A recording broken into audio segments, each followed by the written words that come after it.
Ei, esse é o novo quadro do canal. A ideia é o seguinte, eu recomendo uma coisa boa pra assistir, ler ou jogar, e outra ruim pra ficar extremamente longe.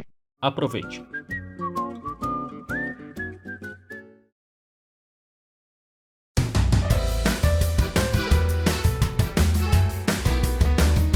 Sabe, uma coisa que eu odeio é quando alguém tenta passar uma mensagem forçada usando como meio algo como um filme, por exemplo.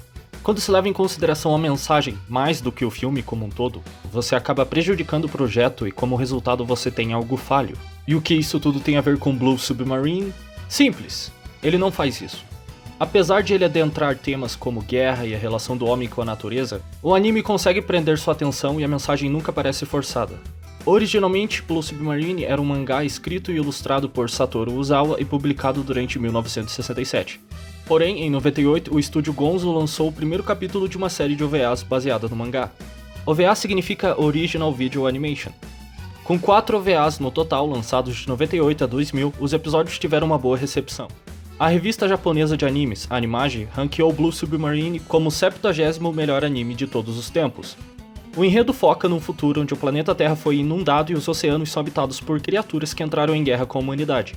Hayami, ex-membro do Submarino Azul número 6, agora é um mergulhador freelancer que é convidado a voltar à tripulação do submarino para participar de uma missão que pode ajudar a raça humana a acabar com a guerra. Sim, é o velho clichê do soldado que se aposentou e é chamado para uma última missão, mas a história não segue esse estereótipo.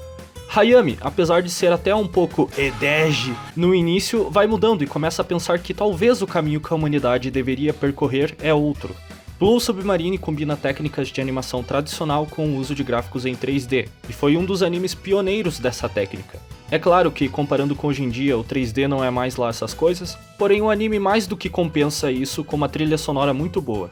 As músicas são mais puxadas pro jazz e dão um clima legal para as cenas de ação. Se tiver interesse, o link dela tá na descrição. O anime também foi dublado. A dublagem é boa e, pelo menos na versão que eu achei, tem alguns erros aqui e ali, como por exemplo uma parte que um membro do submarino tá assobiando e uma mulher pede pra ele parar, mas na dublagem o som do assobio não tá presente.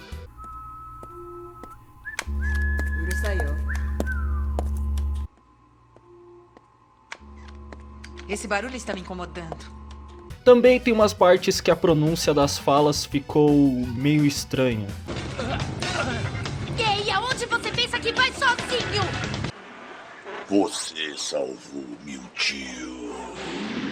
Já que cheguei até aqui, quero encontrar esse tal de Zordike e lhe dar um murro. Alguns dos dubladores que eu reconheci foram Priscila Concepcion, que dublou a Rei em Evangelion. Comandante, neste caminho estreito, o Grampas tem mais vantagem. Peço permissão para a saída com equipamento de ataque.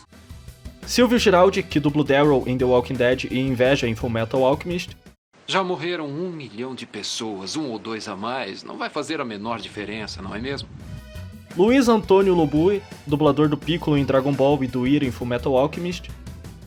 Mas esta operação foi planejada sob deliberação dos países do mundo inteiro. Eu não posso decidir nada sozinho. E já que a versão legendada é mais fácil de achar, eu vou deixar o link da dublagem na descrição. A franquia também teve 2 jogos, um pra PlayStation e outro pra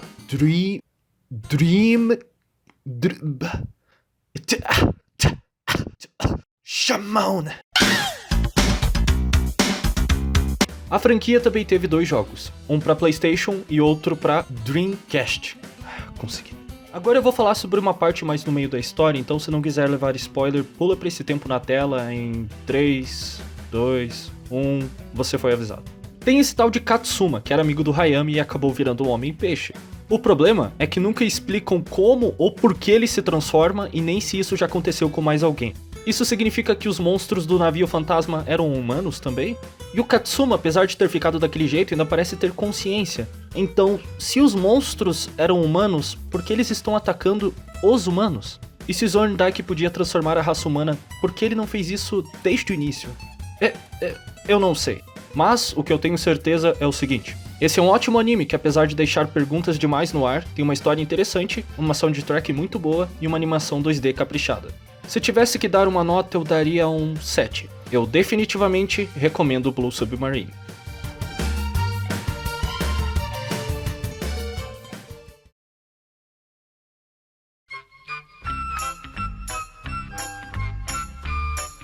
Primeiro, eu vou dizer que durante essa análise eu não vou exagerar minha reação como eu fiz no vídeo do filme do Death Note, porque eu acho que o vídeo ia ficar melhor com uma opinião sincera.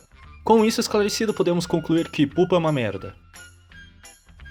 Fim do vídeo, isso aí galera, deem um like, se inscrevam, comprem minhas camisas. Tá, o vídeo não acabou, mas a versão resumida foi essa mesmo. Pulpa foi o primeiro anime que eu já assisti que não tem uma qualidade boa. Zero. Nada. A história é confusa e tem mais furos do que ralador de queijo. É praticamente impossível de se importar com algum personagem porque o modo como eles pensam é extremamente absurdo e sem lógica. A versão censurada é incrível, no sentido literal mesmo, não dá pra acreditar na quantidade de tarja preta que tem. E a cereja no topo do bolo é que cada episódio tem 3 minutos de duração. 3!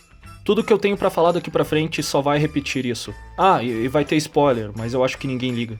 Vamos analisar o primeiro episódio, só pra você ter uma ideia do nível que é isso aqui. Ele começa numa escola, onde esse cara da presilha tá pensando na morena, quando de repente a irmã dele vem pra eles irem pra casa juntos. Ele diz pra ela ir na frente e esperar no parque. Ela vai pro parque e encontra um cachorro que vomita um vírus nela e ela acaba desmaiando. O irmão encontra ela e vai ajudar a mina e do nada ela vira um diabão. E aí... fim do episódio. Os episódios têm mania de acabar assim do nada. Deixa só eu falar uma parte, uma pequena parte, um grão de areia do deserto que tem de errado aqui. Primeiro, que eu consegui resumir o episódio inteiro em um parágrafo. E foi um resumo mesmo, não foi uma sinopse como costuma ter em contracapa de livro ou de filme. Isso já é um mau sinal porque mostra o pouco que acontece no episódio. Segundo, o episódio acaba literalmente na única parte que acontece alguma coisa. E eu sei que isso é normal e que várias histórias costumam terminar um capítulo assim para manter o leitor interessado no que vai acontecer, mas a transformação é literalmente tudo o que acontece no episódio inteiro. Isso somado à curta duração é um absurdo. E terceiro, você notou como eu não disse o nome dos irmãos? Por que eu fiz isso? Alternativa A, eu esqueci. Alternativa B, eu não me importo. Alternativa C, o nome deles não é relevante para a história. E a resposta é todas. Eu já vi histórias onde eu gostei mais dos personagens secundários do que o protagonista. Isso não significa que o personagem principal é ruim. Na maioria das vezes é só questão de gosto mesmo. Mas aqui eu literalmente não gosto de ninguém. Você se importa com ela ou com o irmão dela? Não. Eu também não, a gente mal conhece os dois. Não fala história. A gente só sabe. A gente só sabe o nome deles e eu não lembro o nome deles. Você lembra? É Yumi e o outro não lembra. É por isso mesmo, viu só? É impossível de se importar com os irmãos, eles são personagens tão mal desenvolvidos, o modo que eles reagem às coisas é tão absurdo, que me deixou muito frustrado. Tem uma cena onde a irmã começa a chorar no meio da rua porque ela achou que o irmão tinha morrido, e do nada ele aparece e ela para de chorar como se fosse mágica. Grande parte disso é culpa da duração dos episódios, que forçam um ritmo rápido demais pra história. Eu vi no mínimo 3 subtramas que foram abandonadas ou não tiveram desfecho. Exemplos disso são a irmã dele que parece que já nasceu infectado com aquele vírus que transformou ela. Tá, explica a tua dedução. Eu acho que ela nasceu demonhão, mas tipo, a borboleta fez meio que ela despertar, entendeu? Tipo isso. Ué, mas isso quer tipo dizer que ela tava usando o irmão dela o tempo todo pra poder se defender da mãe dela, ou ela tava... Tá, mas e o irmão dela? Ele Peraí, se ela tava comendo passarinho antes, do que ela tava se alimentando nesse meio tempo? A questão é que, tipo... se ela E como o irmão dela não percebeu que ela tava tendo nasceu... hábitos alimentares estranhos? E se ela nasceu do demonhão, então quer dizer que a mãe dele deu pro demonhão. Ou inseminação artificial. Mas mesmo assim peraí, é estranho. Como é que ela isso não mostrou que a mãe deles tinha alguma ligação com aquela organização. Nem o pai deles por esse motivo. Então, o que tá acontecendo? E tem mais coisas, tipo a mulher grávida, a forma de monstrão da irmã que nunca explicam de onde veio e por que ela não transformou mais, por que a irmã dele tem Kagunis, como o irmão escapou de umas algemas. Mas cadê os caras que estavam dissecando ele? Né? Ele não tava algemado? Como é que ele escapou? Será? Como? Sei lá, ele fez que nem a irmã dele. Enfim, tudo isso me deixou confuso demais. Até agora eu não tenho certeza do que aconteceu e eu já assisti o anime 3 vezes. Como se tudo isso não bastasse, as coisas que os personagens fazem não tem consequência nenhuma. Tem mais de uma cena que o irmão mata personagens sem nem piscar, e isso nunca gera nenhuma consequência pra ele. É como se nada tivesse acontecido. E até essa parte da história não tinha nada pra indicar que ele fosse capaz de matar alguém. E lembra o cachorro que vomitou na mina? Ele nunca mais aparece, mas sabe o que aparece constantemente? Borboletas. Até essa mulher que depois fica grávida disse pra tomar cuidado com as borboletas vermelhas. Mas o que infectou a irmã com o vírus não foi o cachorro? O que as borboletas têm a ver? O vírus que a irmã pegou faz ela querer comer carne humana. E já que o irmão foi contaminado e por algum motivo no lugar da fome tem regeneração, ele decide se sacrificar e deixar a irmã dele comer ele. No bom sentido. Eu tenho certeza que ele não precisava fazer isso. Na verdade, ele tá fazendo um sacrifício desnecessário, porque, tem outro jeito de aliviar a fome da irmã dele. Tipo, sei lá, mata um mendigo ou alguma coisa assim, sabe? Não, é só... É carne, bro, é normal. Não, ele tava falando... tem uma fome, mas tipo... É só carne. Né? Não sabe, a gente nem sabe se é só carne humana. Eles não explicam. Tem também um elemento muito estranho, que é o incesto. Pera, eu vou explicar. No anime não tem nada explícito, mas é muito óbvio que tá rolando alguma coisa entre os dois. Desde os gemidos estranhos de dor do irmão, até os gemidos estranhos de prazer da irmã. Enfim, o anime é uma bagunça total. E aí, eu me fiz uma pergunta. Será que o mangá é melhor?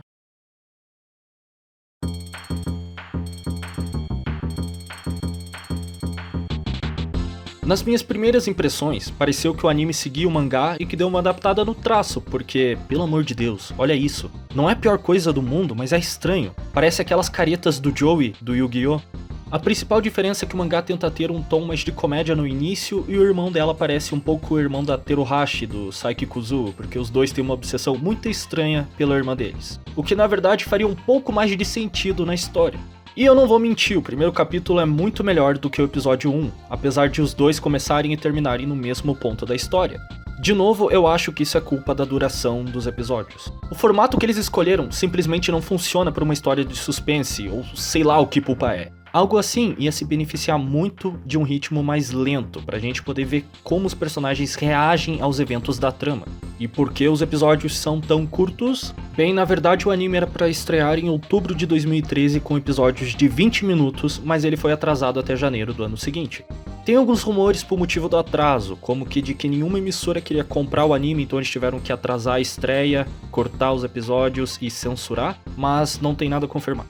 E alguém ficaria surpreso se eu dissesse que na verdade o anime foi feito pelo Estúdio Jin, o mesmo estúdio responsável pela terceira temporada de Nanatsu no Taizai? E foi só recentemente que o estúdio pegou essa má fama, ele produziu diversos animes nos anos 2000, além de vários OVAs bacanas durante as décadas de 80 e 90. Mas voltando ao mangá. Como eu disse antes, ele é mesmo melhor que o anime, algo que apesar de não ser difícil de alcançar, ainda merece destaque. Cada capítulo tem 29 páginas, o que funciona muito melhor que o anime. Os personagens reagem que nem gente e tem outras emoções além de Se encostar na minha irmã, eu te mato. irmão, deixa eu te comer. Ah, meu Deus, a minha irmã é um monstro. As cenas violentas são bem desenhadas e, bem, isso tudo pelo menos até o capítulo 2, porque eu não tenho saco pra ler até o fim. Em conclusão, Pupa é um mangá ok, com um enredo bizarro e cheio de subtexto de incesto. Já o anime, como eu disse antes, é uma merda. E antes do vídeo acabar, aqui vai umas curiosidades que eu achei. O dublador do irmão dubla o Joffrey na versão japonesa de Game of Thrones e também o Baki no anime da Netflix. O anime teve estreia simultânea com a TV e serviços de streaming como Crunchyroll. O site oficial do anime agora é um site chinês de apostas, o que indica que ou os criadores do anime venderam o endereço, ou derrubaram o site e algum chinês resolveu usar o mesmo endereço na esperança de atrair mais visitantes.